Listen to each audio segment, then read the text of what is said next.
Entrar numa faculdade e concluir um ensino superior é o sonho de muita gente. Para alguns, um sonho quase impossível que requer muita resiliência e determinação e se perde no caminho de quase 60% dos estudantes que ingressam nas faculdades brasileiras. Trabalho em tempo integral e filhos para cuidar estão entre os maiores desafios.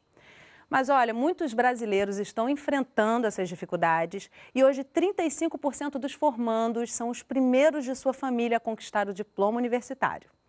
E é sobre eles que a gente vai conversar hoje. Estão comigo no estúdio a Jéssica do Nascimento Pereira, formanda em Engenharia Civil. Parabéns, Jéssica.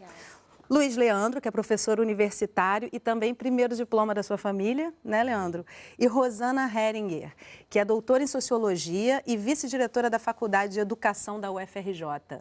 Gente, muito bem-vindos aqui ao nosso programa. Obrigada pela presença de vocês.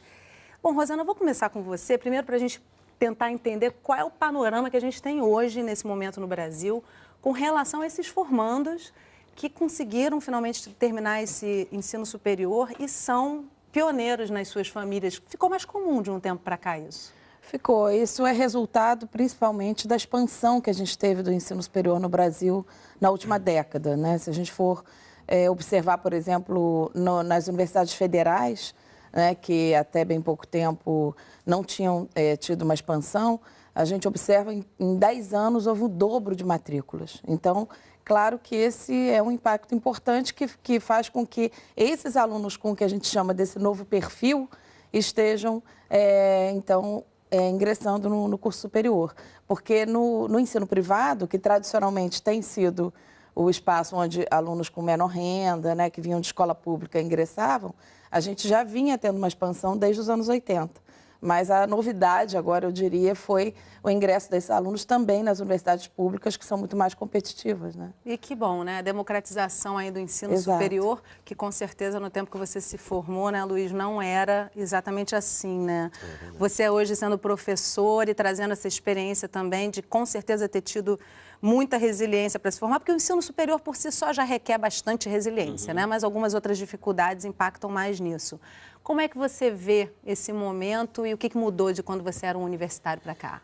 Eu acho que o que mudou bastante, primeiro com relação à questão étnica, né? A gente hoje vê uma diversidade muito maior nesse sentido dentro da universidade, principalmente a questão do negro e outras etnias. Na minha época, por exemplo, que eu vim de escola privada, eu sempre brinco, né, que eu era o único negro em todos os ambientes que eu ia, porque a minha família tem uma história de comerciantes, eram todos comerciantes.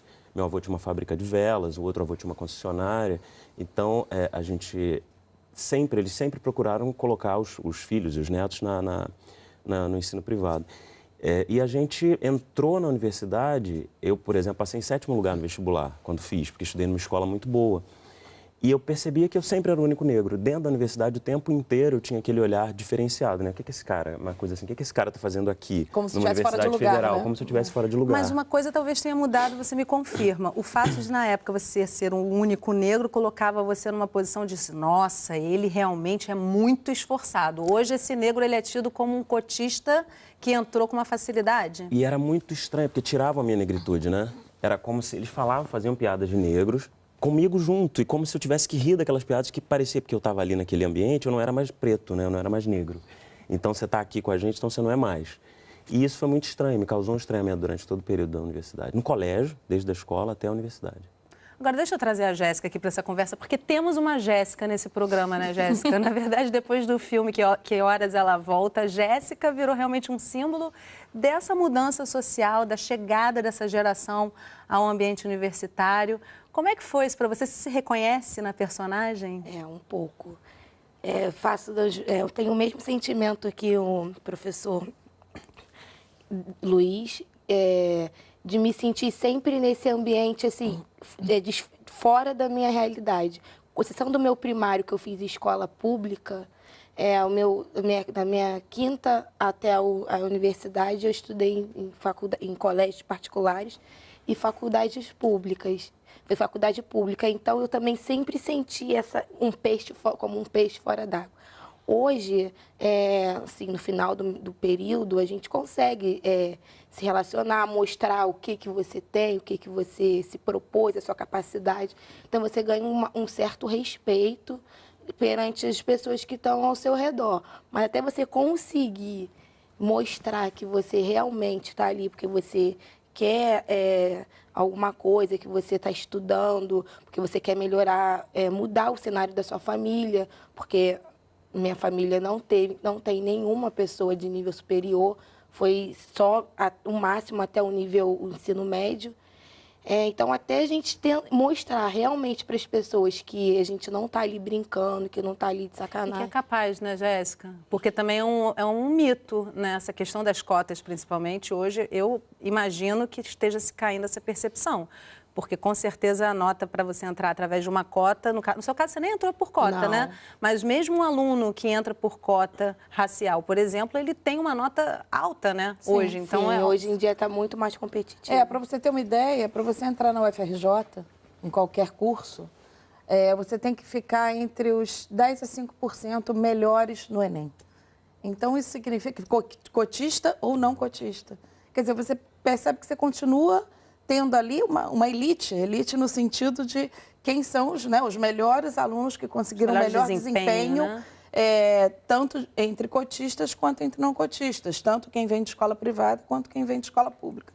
Então, a gente continua tendo uma competitividade muito grande, porque, efetivamente, o ensino superior ainda não é universalizado no Brasil, né? Não é simplesmente, por exemplo, como o modelo argentino, que você termina o ensino médio e automaticamente você se matricula no ensino superior. É livre acesso. Você não tem que fazer nenhuma prova de seleção. Que lindo. É claro que isso depois tem as consequências de você talvez não conseguir terminar, Sim. mas o tipo de acesso é diferente. Então, Um erro crasso que as pessoas, quando criticam o sistema de cotas, cometem é que elas pensam que você vai baixar a média, né, para que o cotista possa ingressar. Ou seja, esse cotista ele atinge uma nota que é inferior às habilidades que o candidato, né, que o candidato deve ter para acessar o ensino superior. E não é. Aquele cotista, ele estará dentro, como a professora colocou muito bem, dentro dessa faixa de que as habilidades que ele tem são suficientes para que ele acompanhe qualquer curso superior.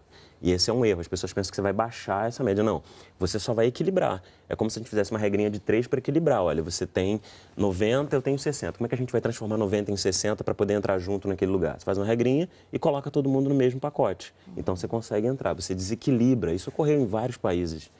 E no Brasil, a gente chegou muito depois para acertar isso, para corrigir esse problema. na Índia tem ação afirmativa há 50 anos. Exatamente. Estados Unidos. Estados Unidos desde a década de 60. Na verdade, a cota vem como uma ação temporária, né? Para a gente realmente equilibrar. Exato. Porque a gente não tinha esse equilíbrio e está começando a ter. A gente está recebendo alunos mais velhos. As pessoas que ou começaram o ensino superior, muitas vezes, por exemplo, no curso privado, e não tiveram condições de custear, e aí param 5, 10 anos e voltam, ou esse perfil da pessoa que nem tentou, porque achou que aquilo não era o caminho para ela, né? E aí você tem, depois, mais recentemente, não, então eu vou fazer o Enem, né? A gente recebe alunos iniciando o curso com 30 anos. E que bom que isso está acontecendo, né? Porque, na verdade, não é somente a democratização do ensino, que já é fundamental num país com a dimensão do Brasil, com os potenciais que o Brasil tem, que os brasileiros têm, mas também entender que esse brasileiro, que essa pessoa, esse aluno, esse estudante, que precisou trabalhar, sustentar uma família ao longo da sua história acadêmica, desde pequenininho, ele não vai ter como medir a sua inteligência, a sua capacidade com um aluno que sempre estudou em escolas particulares, até ia com motorista, tinha um professor particular dando um reforço ali nas horas vagas e sempre que necessário. Quer dizer, são diferenças gritantes, né? Agora, a gente foi conhecer uma história de uma profissional formada de serviço social, que também é o primeiro diploma da família. Vou convidar vocês a assistir no próximo bloco. E aí eu também quero ouvir um pouquinho da sua história, Jéssica, como é que foi chegar nessa faculdade e essa sensação de estar finalmente pegando canudo quase, né? Tá aí já para entrar no mercado de trabalho. Então, no próximo bloco, você vai conhecer a Flávia, que se formou em serviço social e hoje inspira os 4 filhos a seguirem o exemplo. A gente volta já já. Não sai daí.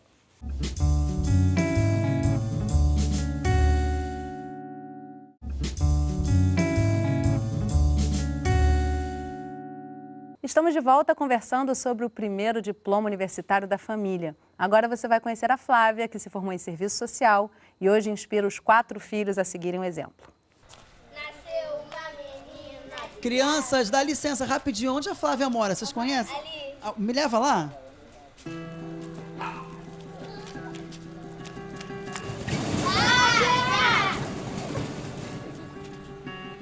Ah, chegou. Tudo bem. Você mora aqui com quem, Flávia? Moro aqui com meu marido e meus 2 filhos. Flávia, eu queria agradecer, né, por ter recebido a nossa equipe aqui, reunido a tua família para receber a gente. Eu tô com o teu diploma aqui na mão. Foi um esforço de você ter conseguido isso aqui. Foi uma luta, a luta para realizar um sonho meu, entendeu? Tive a ajuda do meu esposo, que lutou junto comigo. Houve momentos difíceis, mas eu tinha aquele objetivo de realizar um sonho. Eu queria fazer uma faculdade, mas eu achava que isso seria impossível para mim. Então, quando eu casei com o Jorge, ele foi e falou assim: poxa, você tem um sonho, então corre atrás, realiza. Mas por que você achou que seria impossível? Pela minha condição financeira. Eu achava que uma faculdade era uma coisa de outro mundo, que eu jamais iria realizar esse sonho. Então ele falou: você quer? Vambora. Eu tô junto contigo, vamos estudar, eu vou estudar do seu lado. E foi o que ele fez, porque eu tinha abandonado o estudo muito cedo, devido aos meus filhos. Então eu tive que retomar o estudo, terminar o ensino médio, para fazer o Enem. Você já tinha filho, né? Já, 4 filhos. Quem são seus filhos? Elas duas? O Kaique, meu filho, a Paloma, a Larissa e tem a Natasha, que não pôde estar aqui presente. E eles acompanharam esse período todo teu? Muito. A minha ausência enquanto mãe, que eram festas, eu não podia ir, eu tive que abrir mão de muita coisa na realização desse sonho. O meu marido tinha que estar indo nas reuniões das crianças na escola, tá cuidando deles, botando para ir para a escola, cuidando dos afazeres domésticos, me ajudou muito nesse período. Eu acho que a pessoa que não tem estudo, não tem futuro, e eu decidi que ela, até para ser um exemplo para os filhos, né, ela deveria realizar esse sonho e partir para dentro. As dificuldades que vocês encontraram nesse percurso? Muita, principalmente financeira. Até o 5º período da faculdade eu não trabalhava. Era só ele que segurava as despesas de casa. Apesar de eu ter feito o Enem, mas a minha faculdade, eu recebi apenas uma bolsa de 50% durante todo o período, mas tinha que se pagar os outros 50%. Tinha que se pagar passagem todo dia, entendeu? Então, os livros, tudo, e ficava muito difícil mesmo. E a tua faculdade era perto daqui? Não, era em Campo Grande. Eu tinha que pegar uma condução daqui para o centro de Mesquita, pegava um trem até Deodoro, depois fazia a baldeação com outro trem até a estação de Campo Grande e depois eu ia a pé até a faculdade. Era um gasto, então, imenso com passagem. Imenso de passagem. E seus pais, Flávia? Meu pai faleceu quando eu ainda estava terminando, eu já tinha voltado a estudar, mas eu ainda tinha que terminar o ensino médio. A minha mãe começou o início todo, eu ficava conversando com ela sobre como seria o dia do meu TCC, que eu estaria fazendo a homenagem para ela, e ela dizia: você tem que arrumar um carro porque eu não consigo andar direito, eu tenho que chegar lá toda bonita pro dia da sua formatura. Só que, infelizmente, faltando um ano para me formar, ela veio a falecer. E eu lembro que ela ficava assim: eu tenho muito medo de morrer e não tiver formado. Porque para mim isso seria a realização de um sonho, ver uma filha com aquela roupa preta, entendeu? E como é que a senhora enxerga, né, assim, uma sobrinha, o primeiro membro da família se formando? É muita alegria, né? Da gente poder ver a pessoa chegar num objetivo que foi o sonho dela realizado. E como é gratificante para ela, também é muito gratificante pra gente. Larissa, como você deu o exemplo da tua mãe? Você também está fazendo faculdade agora, né? Depois que ela se formou, no meio, ela sempre me falou: olha, quando você terminar os estudos, vê se você faz uma faculdade, porque assim você vai ter um futuro. Eu ainda tô cursando, eu tô no 3º período, e assim, é um espelho, né? Porque se ela conseguiu, com certeza eu vou conseguir também. Não é fácil, mas tá aí. A faculdade mudou totalmente minha vida. Hoje eu trabalho na Prefeitura de Mesquita, sou assistente social, gerente operacional de centro de referência lá do Bolsa Família. Estou fazendo pós-graduação no Enesp, lá na Fiocruz. Faço pós em Gênero, Sexualidade e Direitos Humanos. Pretendo fazer o meu mestrado e o meu doutorado, que é o nosso sonho, é um sonho em conjunto, meu e do Jorge. Inclusive, você colocou o seu diploma aqui na parede. Não foi eu, não. Foi o Jorge que colocou. Foi ideia dele. Isso aí é para que qualquer pessoa que chegasse aqui, olhar e ver o que é a vitória de uma pessoa. Tá? E colocou Que ela em cima da foto dela, né, de formatura. em cima da foto.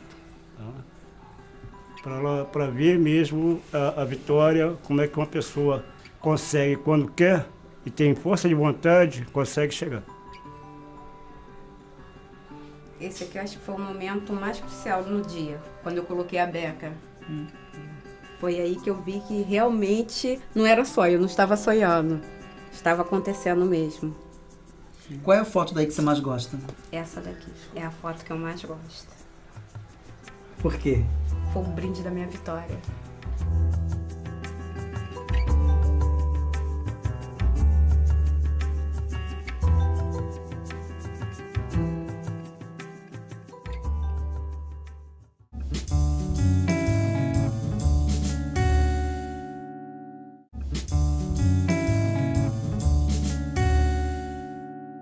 Estamos de volta conversando sobre o primeiro diploma universitário da família. Comigo aqui no estúdio a Rosana Heringer, vice-diretora da Faculdade de Educação da UFRJ, Jéssica do Nascimento Pereira, formanda de Engenharia Civil, e Luiz Alberto de Lima Leandro, Luiz Leandro, professor universitário. Gente, a gente viu a história da Flávia. Eu queria primeiro saber com você, Jéssica, você se reconhece um pouquinho? Como é que está essa proximidade? Você já se formou? Eu estou aqui na dúvida. Já terminou? Semana que vem é meu olha só, gente, como é que tá o coração aí? Finalmente, né? Finalmente. A gente pensa, parece que nunca vai chegar, mas chegou. Como é que foi a tua trajetória? Você se reconhece um pouquinho ali na Flávia? Sim, minha mãe teve bastante dificuldade, abdicou de algumas coisas para poder me proporcionar um estudo melhor. Eu acho que ela vislumbrou ali uma possibilidade de eu crescer, viu também em mim uma vontade de aprender, de estudar, e eu queria dar esse prazer para minha mãe. Você se formando em? Engenharia Civil. Desculpa, eu citei e de repente me deu um branco nisso, né? Engenharia Civil é uma área super concorrida e muito masculina, né, Jéssica? Então, de uns tempos para cá tá mudando. A minha turma, a foto da formatura, inclusive, a primeira observação das pessoas, nossa, como tem mulher. Que bom, tá né? bem equiparada hoje em dia. E a Flávia falando ali da mãe dela, era uma preocupação que eu tinha com a minha avó, que assim, é o meu grande amor e eu faço tudo para poder dar orgulho a ela. E eu tinha muito medo dela não conseguir me ver formar. Graças a Deus, ela tá viva, tá bem, lúcida. Agora ela vai te ver entrando no mercado de trabalho ainda por cima, né? Na verdade, eu já estou no mercado de trabalho, só que eu fiz técnico em edificações, né? E eu sou funcionária da Prefeitura do Rio, como técnica. E agora vou tentar, né? Porque está bem escasso o mercado. Meu propósito é continuar no serviço público, porque eu tenho essa vontade de melhorar para a sociedade, assim. Não tenho mas claro, se não tiver a possibilidade imediata, se eu tiver que ir para a área privada agora, trabalhando na engenharia civil, eu irei. Mas espaço haverá, né? Agora, o que é legal é isso, né, gente? Porque assim, a pessoa não quer parar, né? Depois que ela tem essa primeira conquista, a Flávia já está falando em mestrado, até como você está num curso é um coordenador adjunto de um curso de pós-graduação, né, Luiz? Programa de mestrado. E como é que está o acesso a isso? Será que é um sonho distante a gente pensar daqui a pouco nesse pessoal, o primeiro diploma da família, chegar na pós-graduação também? A gente tem um problema ainda aí, porque o acesso à pós-graduação ainda é muito difícil, porque dependendo da área que você atue, a concorrência é muito grande, as exigências, porque os programas acadêmicos, em sua maioria, são programas com horário integral, você tem que ter dedicação exclusiva, e as bolsas que hoje a CAPES oferece são muito poucas. A gente, por exemplo, oferece 20 vagas anuais para o programa. Só esse ano, por exemplo, só acessaram 17, só passaram na prova 17, ou seja, a gente ficou com 3 vagas ociosas. Uma pessoa teve que sair, porque não conseguiu acompanhar por conta da ausência de bolsa, e a gente só recebeu 6 bolsas de demanda social da CAPES. Esse é o padrão. Então, a gente tem 20 vagas, 6 bolsas. E você não consegue acompanhar se você não tem dinheiro para se manter. E o país não avança sem essa estrutura também de formação, de especialidades, enfim, é super importante. Agora, tem uma coisa interessante que, da mesma forma que há 10, 15 anos a gente estava discutindo a questão da ação afirmativa das cotas na graduação, e isso já se consolidou no Brasil como uma política, agora começa a se discutir também a questão da ação afirmativa na pós-graduação.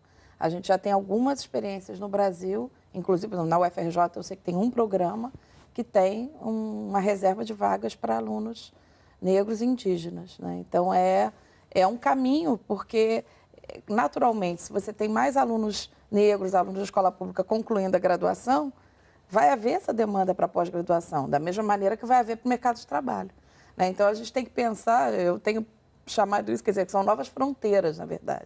São novas, né, bifurcações aí nesse caminho que a gente vai ter que pensar esse acesso, porque o Luiz está certíssimo. Se a gente é muito seletivo, né, a seleção para pós-graduação, se a gente não criar caminhos para que esses alunos estejam lá, ela vai continuar reproduzindo o mesmo perfil que sempre teve, né? E não vai diversificar. E essa reprodução, ela continua, mesmo com o sistema de cotas, a gente percebe. Eu estava ouvindo uma pesquisa outro dia que os cursos mais acessados pelos cotistas são os cursos da área de ciências humanas.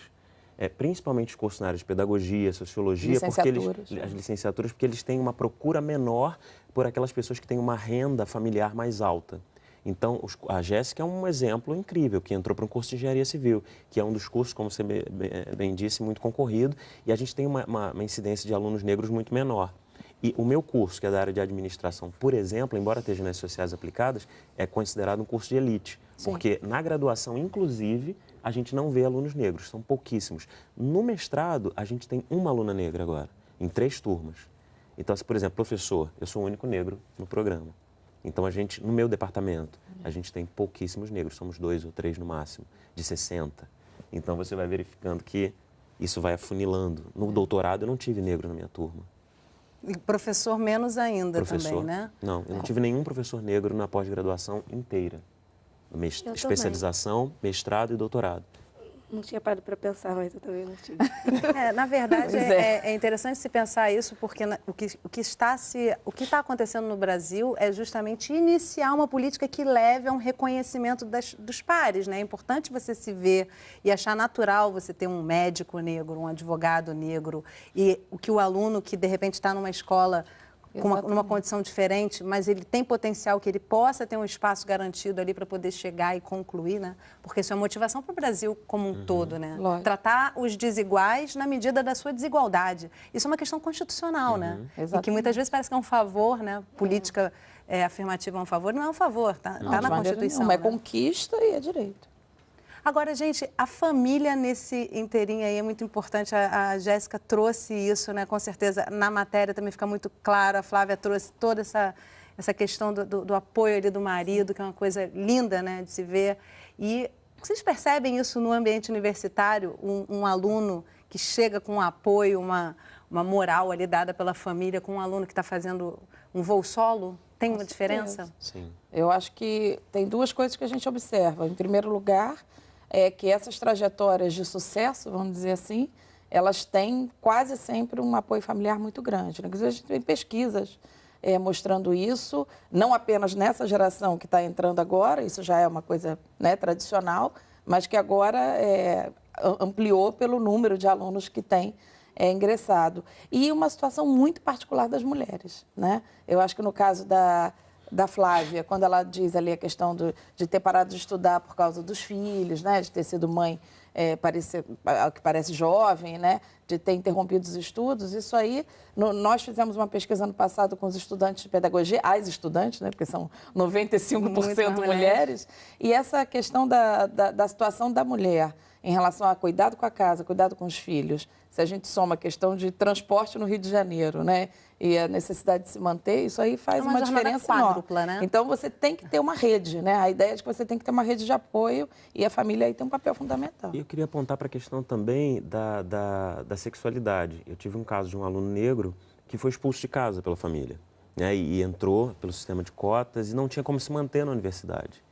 Então, a gente também tem essa questão, que você é negro, você é gay, e aquela família que tinha que te dar aquele suporte, né, que tinha que te ajudar, ela acaba te colocando para fora. Eu acho que isso rende um programa à parte, sabia, Luiz? Infelizmente, eu tenho que encerrar o programa, mas eu vou deixar essa dica aí para a nossa direção, para a gente trazer uma temática que realmente é super importante, né? Assim, todas as diferenças, elas precisam ser entendidas para que a gente possa realmente equilibrar aí todos esses meios que a gente tem para qualificar a nossa mão de obra e fazer o país andar para frente, jamais para trás, e que essas iniciativas todas continuem e muitas Jéssicas cheguem aí ao nível superior, Flávias, mestrado, doutorado, pós-doc e o infinito e além, né? Parabéns, Jéssica, pela sua formatura semana que vem. Obrigada. Muito bom. Gente, obrigada pela presença de vocês aqui com a gente no estúdio do Em Família.